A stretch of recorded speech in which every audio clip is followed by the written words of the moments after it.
Now that tenors were expected to hit the high C using the chest or natural voice, a problem emerged. And this is something that tenors have to deal with on a daily basis. Now, what do I mean by that? Well, the tenor range spans 2 octaves normally, from C to C. Some singers can sing lower, some can sing higher, but basically that's it. Now, if I start to sing from the low C,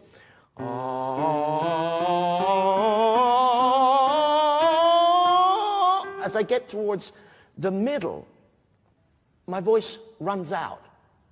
Now, what happens here is something, it's a natural phenomenon, and it creates the need for some kind of manipulation. We need to create a bridge from the lower voice, through the middle voice, through to the high voice. And this is called a passaggio, or a passage, or a bridge, or some, you get the idea. And the manipulation that takes place is, oh, the voice is made slightly smaller so that then you can go up, oh. Now, I'm not an expert in this, obviously, but you could hear how going small around E or F, the upper middle, all of a sudden, then there's room to expand into the top register. Now, without this knowledge, without the mastery of this, you cannot have a major operatic career. Everyone from Caruso to Mario Lanza to Pavarotti to Jonas Kaufmann, all were and are masters of the passaggio. So if you want to be a tenor, it's something you simply have to learn. When you think of singing a song, it'll have high moments, it'll have middle moments, and those lower notes as well. And when we get into the upper parts where the money is made, then it goes up into the head, and we negotiate through the chest and into the head, through the passaggio, into high, and then you do really feel the buzz that's in there. Let's do the scale. That's where now we're dealing with passaggio, because there are other muscles then start to kick in. The muscles that deal with the voice and the larynx and everything else when it's in that lower position, in the lower registers. And then we have to deal with this thing that every singer deals with, the passaggio, is how you get through that bridge. Like a bridge. It's a bridge. It's like a frontier in a way, a muscular frontier, and you've got to get through it.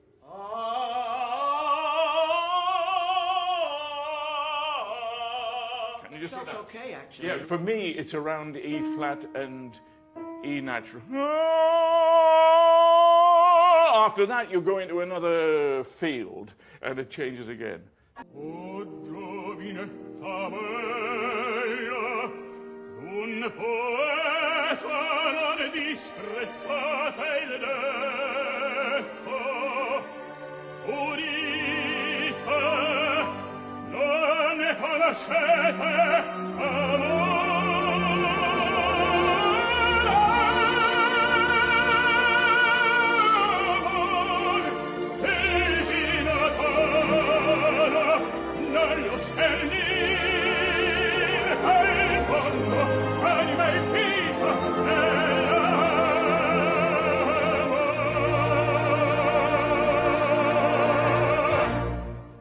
Right now we're in the middle of performances of Andrea Chenier, and in your first aria, there's, I think, a classic example of going through the passaggio, and you go non conoscete amor, which is an F, which is right in the passaggio, and then you go to a high B flat, where you need lots of room.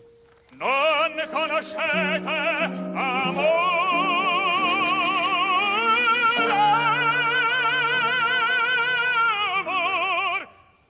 Well, F is for me, it's actually the note where I'm indecisive, let's say, whether it belongs to the upper or to the lower region.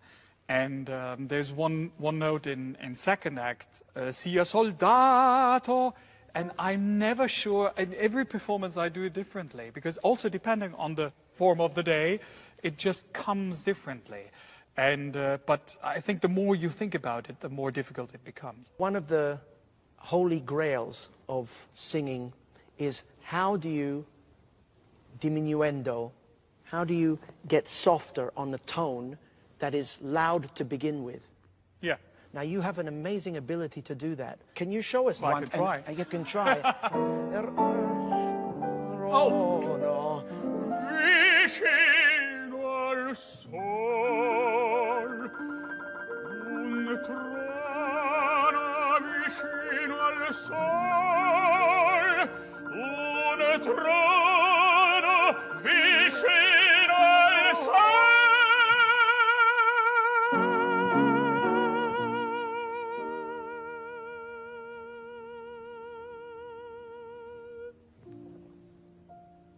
How do you do that? How do you do that? No, seriously, how do you do that? The larynx is low, the tongue is, the whole mouth, everything is relaxed. You did it perfect. You went, so it goes through F. Again, similar to Chenier. Trono vicino al sol. Trono vicino al sol.